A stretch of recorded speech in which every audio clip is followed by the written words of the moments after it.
Coucou les loulous, bienvenue pour votre tirage du 17 au 23 novembre 2025. Alors, cette fois, on va aller efficacement. Bon, généralement, on ne traîne pas trop, hein, mais ça veut dire que je ne vais pas vous proposer de petites pierres.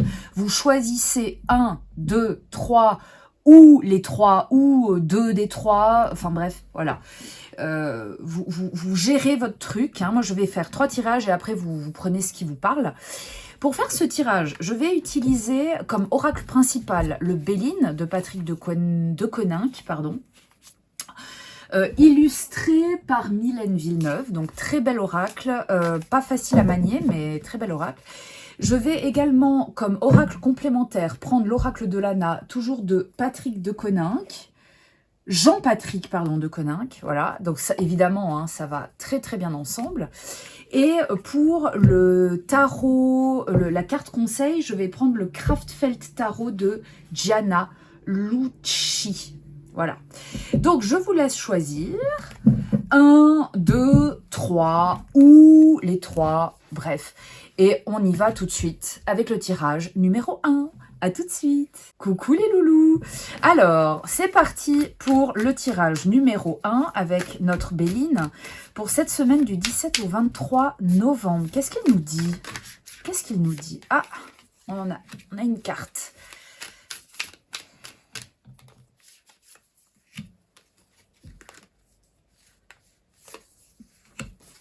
Ok. Alors...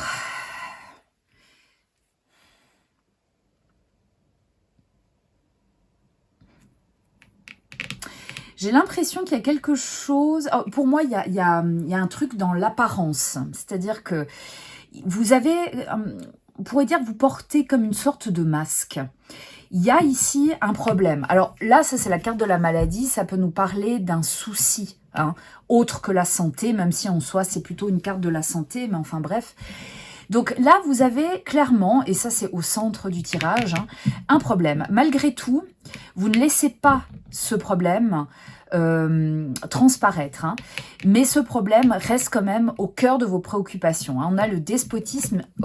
on a le despotisme ici hein, qui montre que c'est vraiment un problème, comment dire, qui vous ronge, quoi, tout simplement, qui est là, qui vous... Vous voyez, il y a quand même un gros contraste. Ça, pour moi, c'est la face que vous montrez, et ça, c'est ce qu'il en est. Donc, il y a énormément de... ça a l'air très compliqué. Je vais compléter... Je vais faire ouais, je vais compléter un peu cette maladie-là. L'arbre de vie, voilà. Bon, on a l'espoir, hein. Il y a l'espoir ici. L'arbre de vie, c'est une très bonne carte. Hein. C'est vraiment... on a de la ressource, très clairement, par rapport à ce problème, qui concerne la santé ou non, on a de la ressource. On voit ici, bah voilà, qu'on garde le secret. Vous voyez, c'est exactement, c'est quand même parfois incroyable. Hein. Mais pour moi, il y a vraiment, on refuse en fait d'être un fardeau pour les autres. On refuse d'être au centre de l'attention. Et puis la nature. Alors la nature, c'est peut-être, on peut laisser les choses se faire. Moi, je le vois pas comme on se balade en nature pour oublier les trucs. Moi, j'ai plutôt l'impression qu'on est, que c'est un retour, en fait. Un retour à l'émerveillement face aux petites choses. Vous voyez ce que je veux dire? On devient, d'où cet apparent bonheur est probablement dû hein, à cet émerveillement face aux petites choses qu'on oublie quand on a la santé ou quand on n'a pas de problème.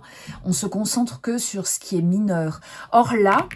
on se rend bien compte que vous avez besoin de vous raccrocher à ça pour ne pas montrer votre désarroi. Est-ce que je veux dire? Alors, à nouveau, on ne parle pas forcément d'une maladie. Hein. Si actuellement vous n'êtes pas malade, ça peut être un souci important.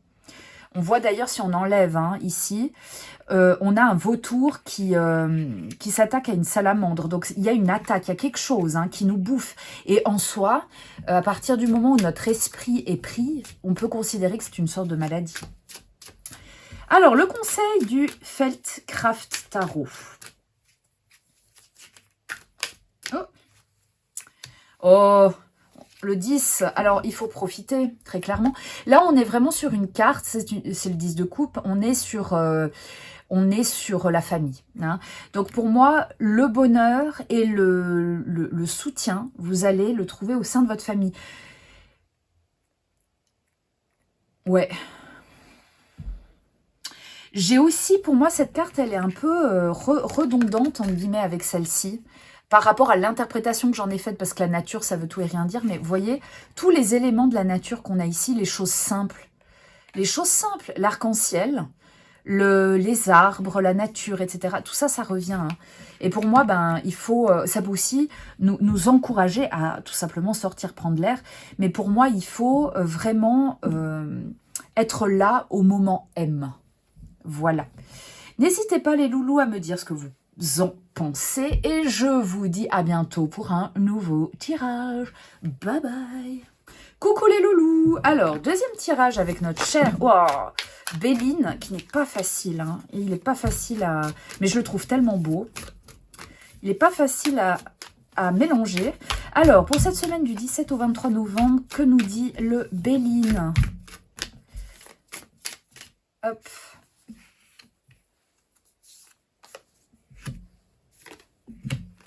Bon, alors, si cette carte vous représente, donc ça c'est vous qui décidez, hein, si elle vous représente ou pas, on parle de vous, sinon on parle d'une femme importante pour vous.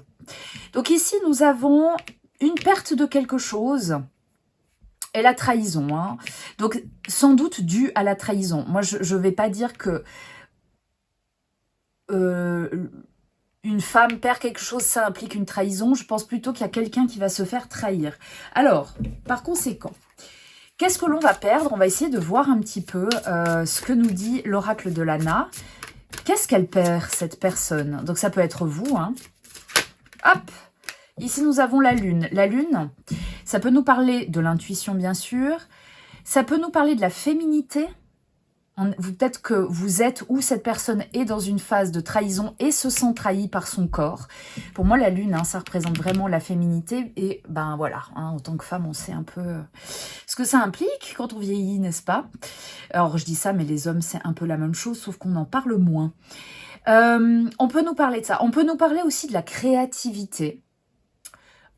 On peut nous parler de ça. Alors, je vais quand même tirer d'autres cartes. Oups, ah bah tiens.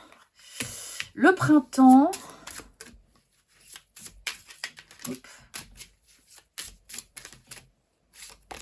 La santé. Bon, pour moi, c'est un problème... si je vous dis de quoi ça parle, vous allez dire, mais c'est quand même un peu précis. Hein. Pour moi, il y a une histoire de vieillesse, hein, de ménopause peut-être. Hein. Là, on perd la légèreté, on perd le printemps. Le printemps, c'est la jeunesse.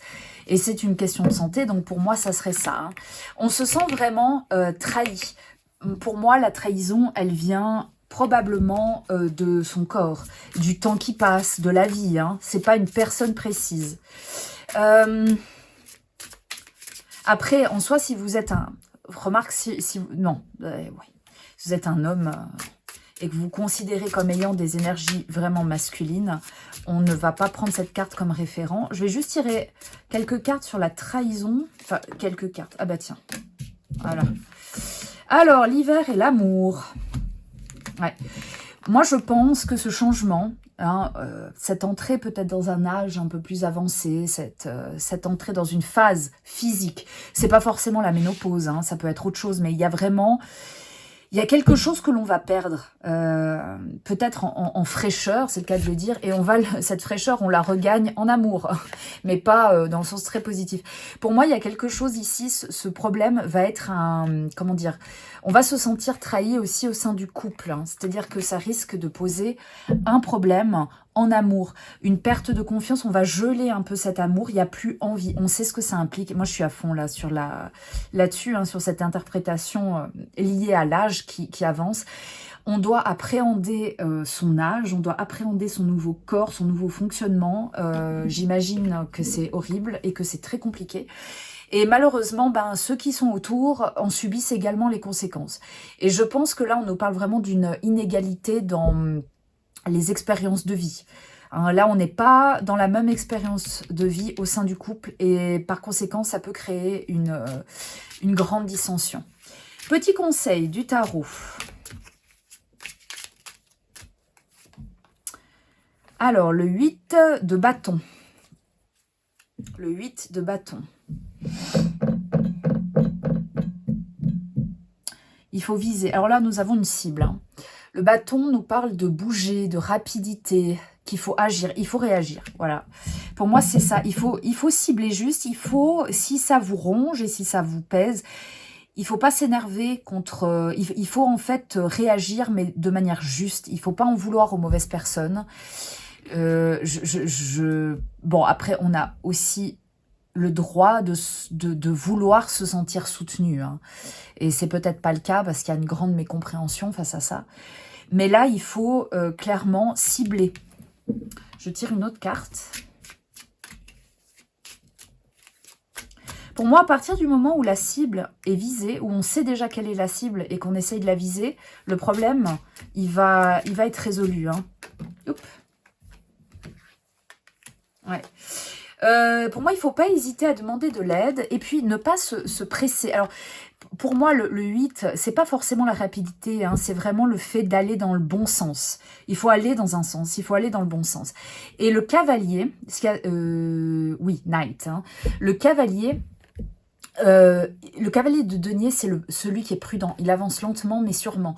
Donc, il faut être aussi patient. Hein, il faut faire preuve de patience pour pouvoir justement se diriger vers le bon traitement ou vers la bonne méthode. Ici, nous avons un chevalier de denier. Le denier, ça peut aussi représenter le corps. Donc, il faut cibler juste, il faut aussi trouver un bon traitement, peut-être. Hein, ça peut être un traitement naturel, hein, bien sûr, pour avancer vers une forme de guérison. Alors de guérison, la vieillesse ne se guérit pas, mais enfin la vieillesse, façon de parler. Hein. L'âge, c'est pas quelque chose qui se guérit, mais c'est quelque chose qui peut se vivre bien. Donc il y a des choses à changer, il faut prendre le temps, il faut pas tout vouloir trop vite. Et on pourrait de cette manière vraiment résoudre pas mal de problèmes. Voilà les loulous, n'hésitez pas à me dire ce que vous en pensez. Je vous souhaite une bonne semaine. Et je vous dis à bientôt, bye bye. Coucou les loulous. Alors, bienvenue pour le 3e tirage. Et c'est parti pour cette semaine du 17 au 23 novembre 2025. Hop, le bonheur. Allez, on la garde. En espérant que cette fois... Ici, nous avons les plaisirs magnifiques.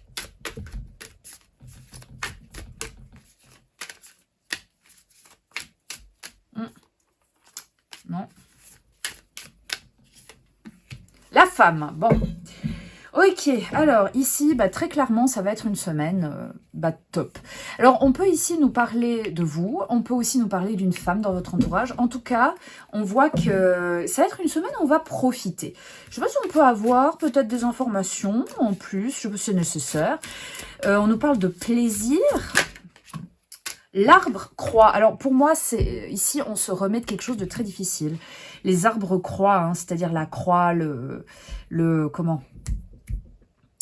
épreuves. Donc là, on se remet. Hein. Moi, j'ai l'impression qu'on est en train de se remettre de quelque chose. Ou alors, malgré les problèmes, on décide d'en profiter. Ouais. On est vraiment dans une... on décide de sortir, en fait, du... C'est pas grave si on n'arrive pas à maîtriser. Moi, c'est ça que j'entends, c'est on lâche prise. On lâche prise et on profite. Parce qu'il y a des épreuves, voilà, des épreuves qui sont arrivées un petit peu comme ci, comme ça. Finalement, les aléas de la vie, hein, les épreuves liées aux aléas de la vie, nous poussent parfois à être spirituels. Et cette spiritualité, c'est ça, c'est-à-dire lâcher prise totalement. Enfin, totalement. Lâcher prise, quoi. Alors... Je pense que vous faites bien. Maintenant, on va voir quand même ce que nous dit le tarot comme conseil pour cette semaine.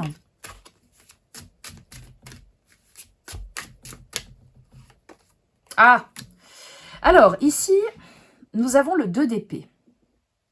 De base, le 2 d'épée nous parle de choix, il faut trancher.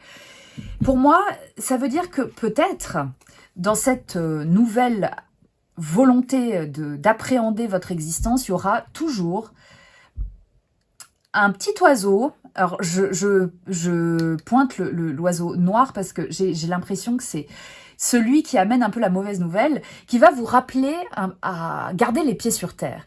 Pour moi, ça peut être typiquement quelqu'un qui vous téléphone, quelqu'un qui a des problèmes, quelqu'un qui a besoin de vous. Et en fait, ce besoin que peut-être vous avez de toujours venir en aide aux autres parce que vous avez peur d'être trop égoïste, parce que vous avez peur qu'on vous en veuille après, etc. Donc, vous sentez comme une sorte d'obligation. Moi, j'ai vraiment ça parce que là, je sens une libération ici.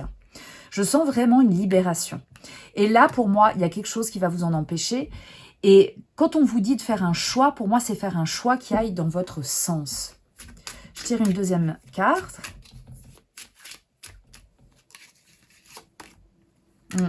Oui, bah voilà. Qui aille dans votre sens. Soyez égoïste. Pour moi, c'est ça. Moi, là, ce que j'entends, c'est vraiment faites le choix. Choisissez-vous, en fait. Faites le choix d'être égoïste. Et tant pis ce qu'on vous dit. C'est ça. Hein. Moi, j'avais vraiment cette impression. Vous décidez de prendre du temps pour vous. Parce qu'après, voilà, vous avez subi pas mal de trucs. Maintenant, vous avez envie de vivre un peu pour vous. Toutefois, on a toujours ici cette peur. Hein. Il faut quand même choisir, est-ce que vraiment je m'occupe de moi ou non? Parce qu'il y a toujours des gens qui ont besoin de moi, et ci et ça. Bah ouais. Faites le choix d'être un peu égoïste, quoi. Tout simplement. Voilà. Alors, les loulous, dites-moi ce que vous en pensez. Moi, je vous souhaite une excellente semaine et je vous dis à bientôt pour de nouvelles aventures. Bye bye.